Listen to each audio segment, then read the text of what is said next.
Assalamualaikum warahmatullahi taala wabarakatuh. Salam sejahtera buat kita semua.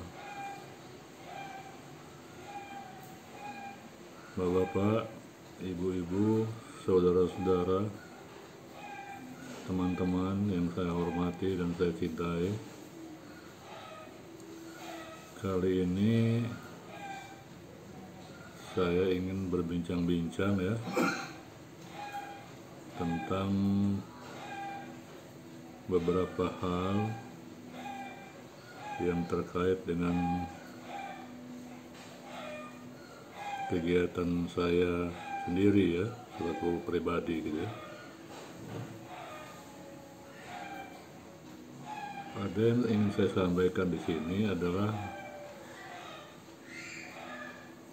saya adalah seorang pengasuh ya, pengasuh atau admin dari grup Facebook ya, grup Facebook yang nama grupnya adalah Sehat Mah dan Asam Lambung, Sehat Mah dan Asam Lambung, atau disingkat grup SMAL ya, SMAL ya.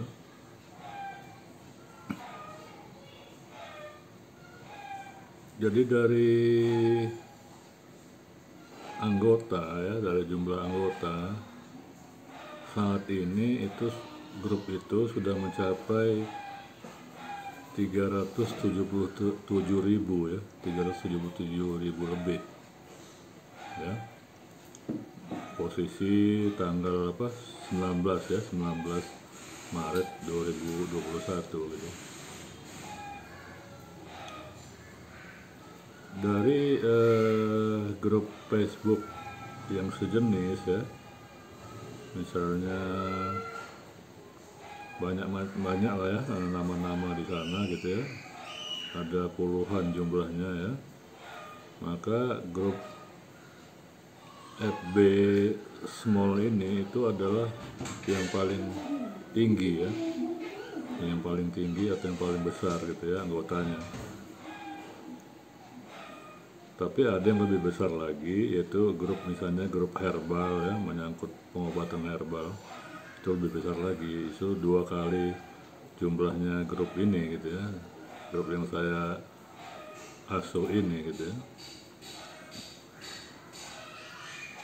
Sebagai admin ya, itu saya sedikit menganalisa ya dari sisi anggota gitu ya, dari sisi anggota grup gitu ya. Analisa ini saya dasarkan ya atas dasar analisa dari Facebook sendiri. Cuman saya menyatakan ya bahwa seorang anggota itu dia akan masuk di grup ya kalau dia punya kepentingan gitu ya, punya kepentingan. Artinya apa? Artinya kalau dia tidak sakit asam lambung, dia nggak mungkin masuk sebagai anggota small ya, gitu ya. Jadi pada dasarnya ya memang di antara anggota mungkin ada yang bukan berpenyakit asam lambung ya, ada yang tujuannya adalah untuk dagang atau untuk hiburan atau untuk silaturahmi, macam-macam ya tujuannya, nggak bisa saya sebutkan satu-satu gitu ya. Tapi yang jelas ya, kita anggap itu anggota itu adalah orang yang saat ini sedang menderita ataupun pernah menderita sakit asam lambung. Jadi dari statistik ya atau analisa tersebut ya, itu terlihat ya bahwa 60% daripada anggota dalam hal ini yang mewakili yang punya sakit asam lambung gitu ya, itu wanita gitu ya. Jadi 60% anggota itu wanita ya. Jadi dalam hal ini ya bisa disimpulkan bahwa sebagian besar ya orang yang sakit asam lambung ini adalah wanita gitu. Karena 40%-nya laki-laki ya. Jadi 60% itu wanita. Kalau kita tinjau lebih dalam lagi, kenapa wanita ya? Karena wanita itu mudah ya stres gitu ya, mudah stres. Jadi ya mereka itu ya seorang ibu rumah tangga misalnya ya, mungkin karena anaknya nakal ya sehingga disuka marah-marah, atau karena suaminya ada masalah dengan suaminya atau apa ya, sehingga banyak dari mereka terserang sakit asam lambung gitu ya. Demikian. Itu dari sisi jenis kelamin ya, dari sisi jenis kelamin. Kemudian kalau kita tinjau lagi ya dari sisi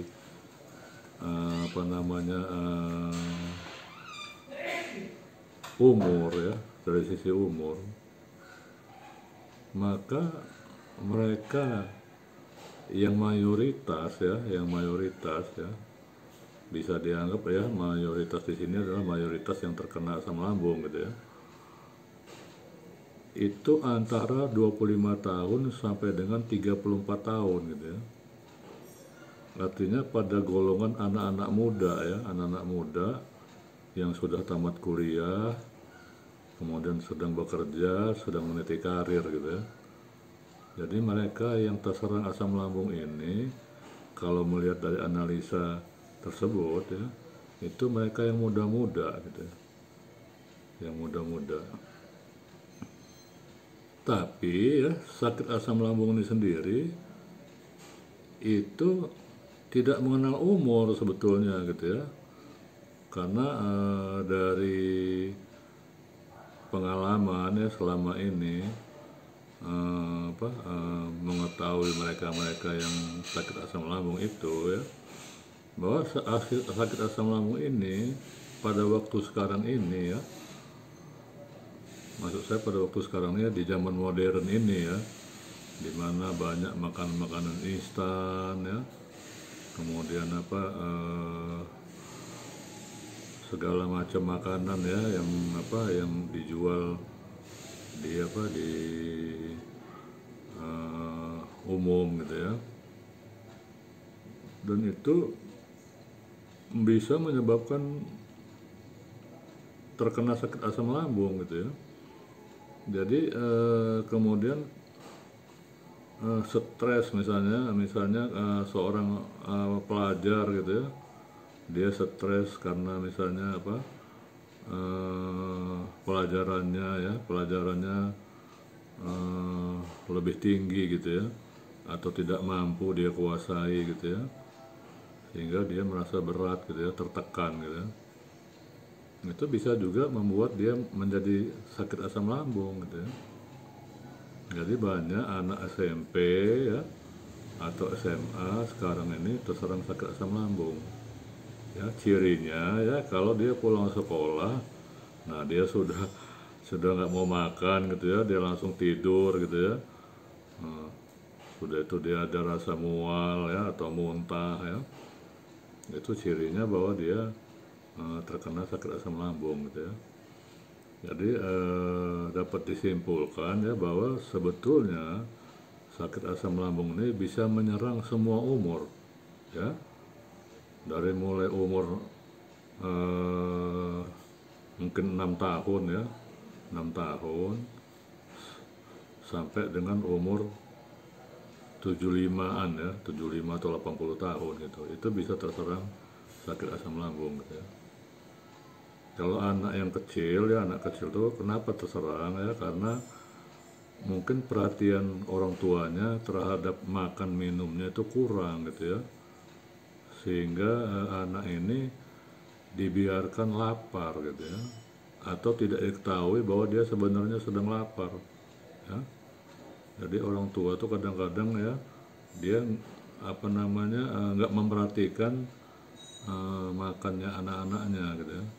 Makannya, tidurnya itu kurang diperhatikan karena mungkin dia sibuk dengan pekerjaan atau apa, atau dia mempercayakan sepenuhnya dengan pembantu gitu ya. Sedangkan pembantu tuh namanya bukan anak dia sendiri, mungkin dia bekerjanya asal-asalan gitu ya.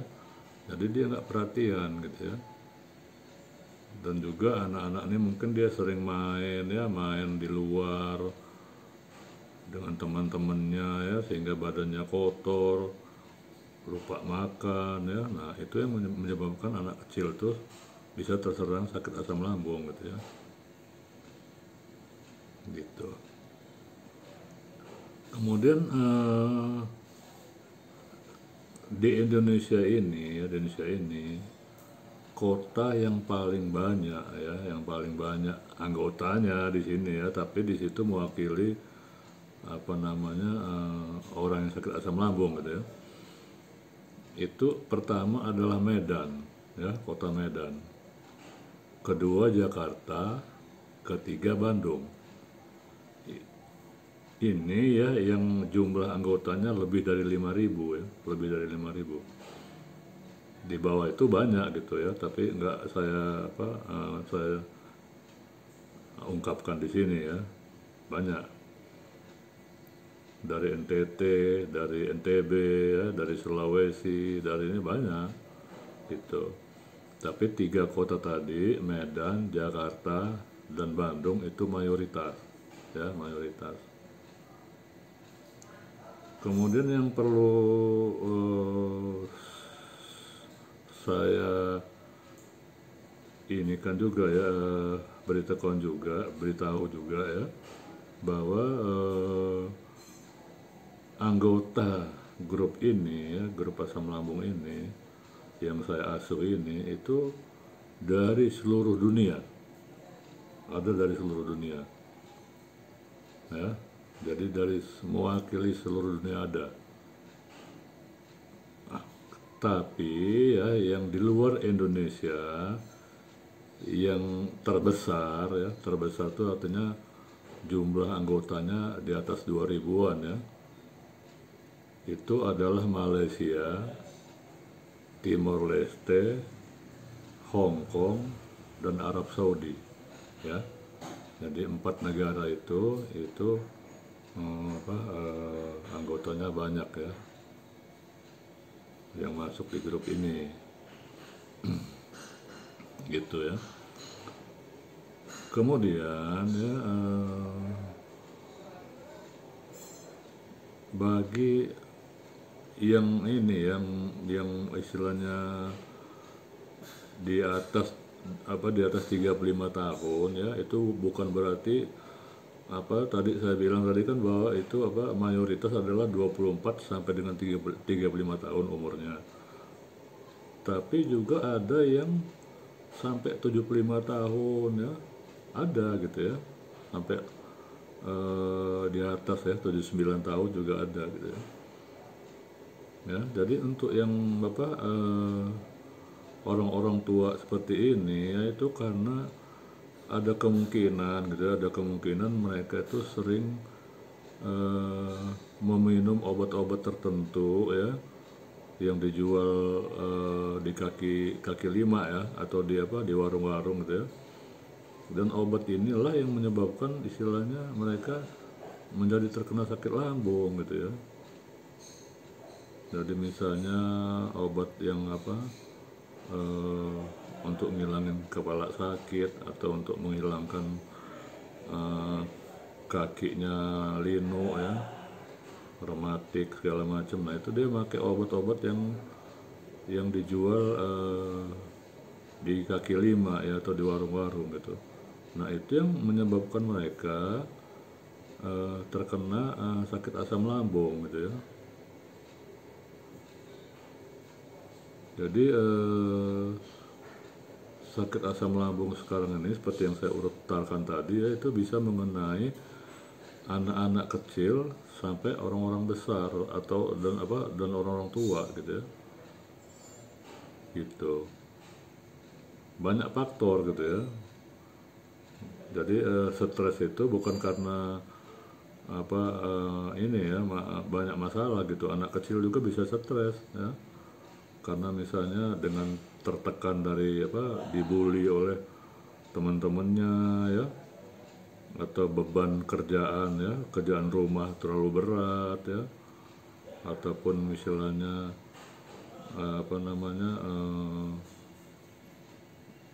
terpaksa olahraga berat gitu ya, misalnya futsal ya, segala macam. Nah itu mereka sakit asam lambung sebenarnya tidak boleh olahraga berat ya, tapi guru olahraga tidak mau tahu kan gitu. Nah itu bisa membuat mereka stres gitu. Nah itu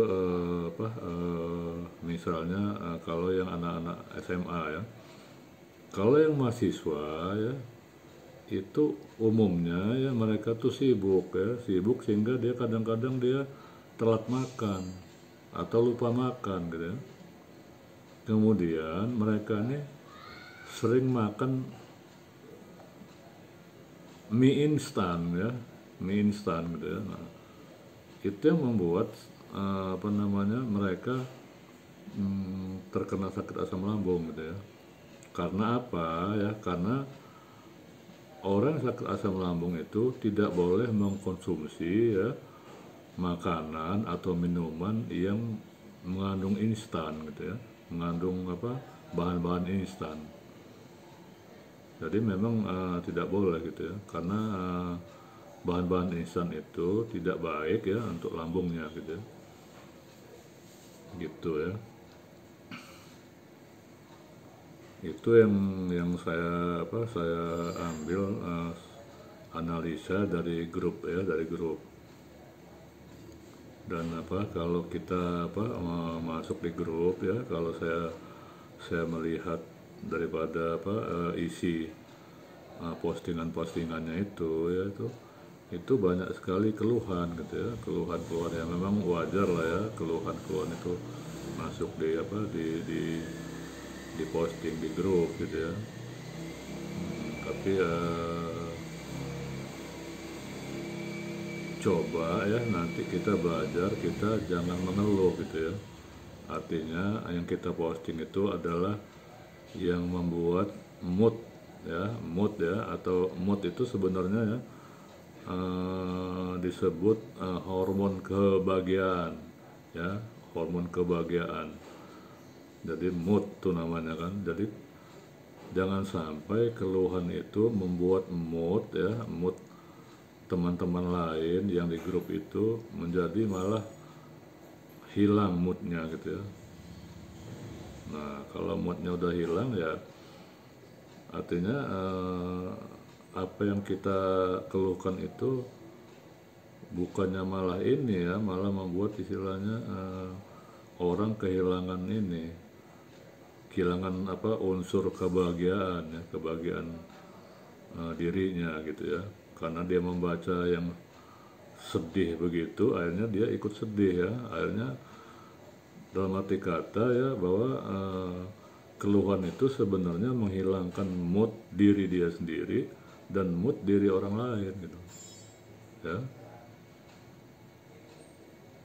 Saya rasa itu yang ingin saya sampaikan pada kesempatan ini ya. Kesimpulannya ya bahwa mayoritas yang sakit asam lambung itu adalah mereka-mereka yang dalam usia produktif, itu mayoritas. Kemudian mayoritas lagi itulah mereka yang berjenis kelamin perempuan ya, yang berjenis kelamin perempuan. Kemudian ya mayoritas lagi yaitu mereka yang bertempat tinggal di kota-kota besar di Indonesia ya, ibu kota provinsi gitu ya, maksudnya artinya di Medan, Jakarta, dan Bandung ya. Jadi itu hasil analisa dari sisi anggota grup Facebook. Demikian dari saya, mudah-mudahan ini bisa menjadikan wawasan ya, atau menambah pengetahuan bagi kita semua. Saya ucapkan selamat beraktivitas ya, selamat bertugas, dan salam sehat, tetap semangat. Wassalamualaikum warahmatullahi taala wabarakatuh.